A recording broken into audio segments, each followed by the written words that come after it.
Brother Benz. Why is it a bad thing to have something like the USA that sounds on the surface of it? You just saw the big crocodile tears they're crying on MSNBC. It's for humanitarian projects. It's for development projects. It's to help bring water to the village. And that's a pretty good cover.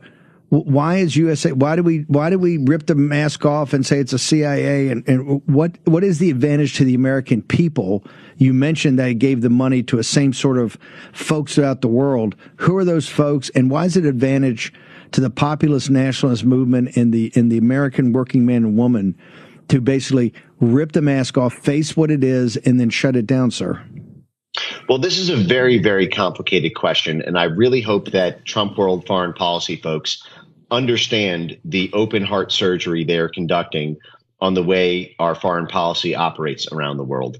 And in terms of why it's a bad thing that USAID does what it does, this is one of these questions that, you know, I've known and followed this stuff for many years, but I never made a crusade about taking it on until USAID got in the business of censoring the internet. And at that point, and censoring Americans on the American internet, and censoring American social media companies as a foreign-facing humanitarian NGO sponsor, that everyone knows is just the CIA's plausible deniability layer and funding conduit. But when it started to be used against Americans on American soil, that to me was the final straw. That no matter how useful it may be to spend $40 billion a year bribing warlords in Africa, bribing oligarchs in Ukraine, bribing and recruiting terrorists in Afghanistan and Pakistan and Syria, disguising medical supply vans, in Venezuela with boxes of AK-47s and military supplies. The fact is it is no longer a foreign policy instrument. It is a domestic control instrument, and that is the final straw. You can't do that to Americans.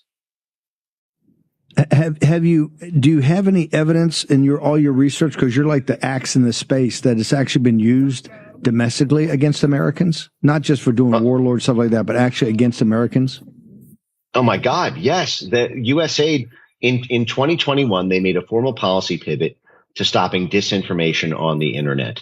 And they targeted U.S. technology companies. They targeted Facebook.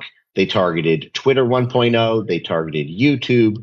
They targeted all of the online information space. They were working with NewsGuard and Global Disinformation Index, and they were partnered with the State Department's Democracy, Rights, and Labor. They have which works with USAID's group called the Democracy, Human Rights, and Rule of Law. I'm sorry, Democracy, Governance, and Rights Bureau. And what they did is, under the banner of democracy promotion.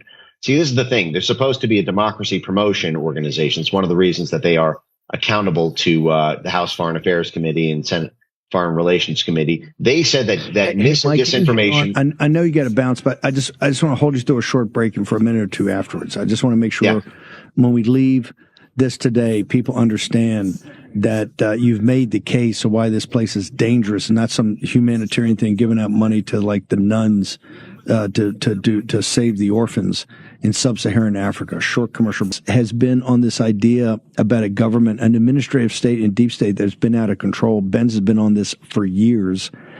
So Benz, when they actually start to allocate money to domestic programs and to all the misinformation, shutting down free speech on the internet, like against War Room U, everybody, that money's allocated. We had this audience sat through the appropriations, the individual bills appropriations, and Eli Crane and Matt Gaetz making this case, I think back in the summer of 2024, 23 and 24 for two different authorizations bills. That time, less than 50% of the Republicans backed them. These things didn't pass in these subcommittees. Was anybody overseeing this? Did people on Capitol Hill know that they had started to use this to target American citizens, sir? Well, let me clarify that, because there's a distinction here, which is that USAID does work that has dramatic impact on our domestic politics and domestic American to American affairs, but they funnel it through international organizations that operate on U.S. soil rather than rather than, for the most part, directly with U.S. organizations, although they do. For example, the USAID partnered with the American Bar Association for, and these type of things. But for example, the USAID gave $27 million to the fiscal sponsor of the Soros prosecutor control group. That, everyone here, you talk about Soros prosecutors, and Soros funds these prosecutors, and then Soros funded NGOs, in particular this main one called Fair and Just Prosecutions. This group that tells Soros prosecutors what to do. Well, that group got more from USAID than it did from George Soros.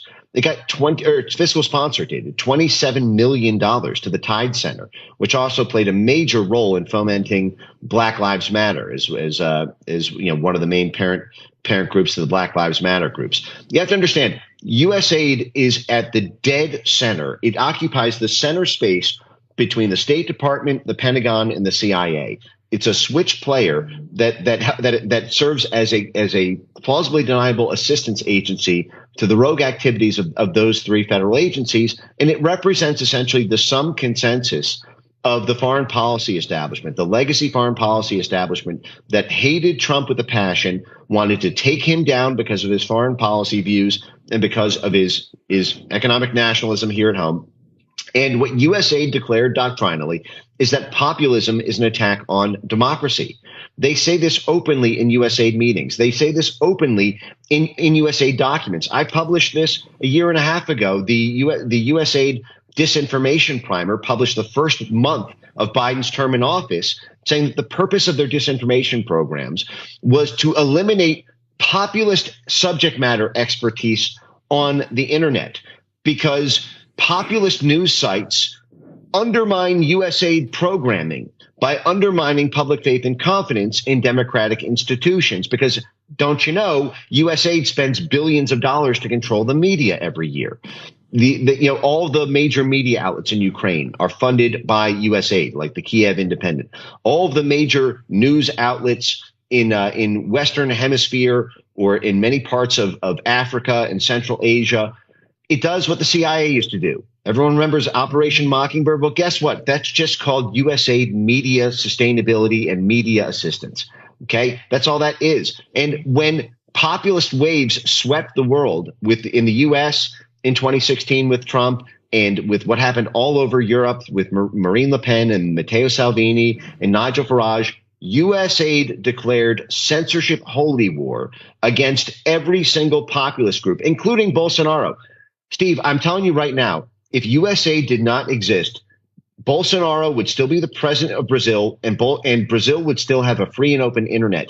It was USAID that spent tens of millions of dollars of American taxpayer money funding the push to get anti-misinformation bills passed in the parliament there, funding the legal advocates who pushed the censorship court there, the TSE, to crack down on Bolsonaro tweets and WhatsApp and Telegram messages. They built a censorship octopus in Brazil, and it was built entirely on USAID because USAID declared Bolsonaro a populist, Trump of the tropics, and then set up this operation to control the information ecosystem there. One of the USAID grantees even said on a public call that the purpose was to eliminate the international exchange of ideas between the Trump movement and the Bolsonaro movement. That's what USAID does. They kill domestic populism because it gets in the way of their foreign policy goals.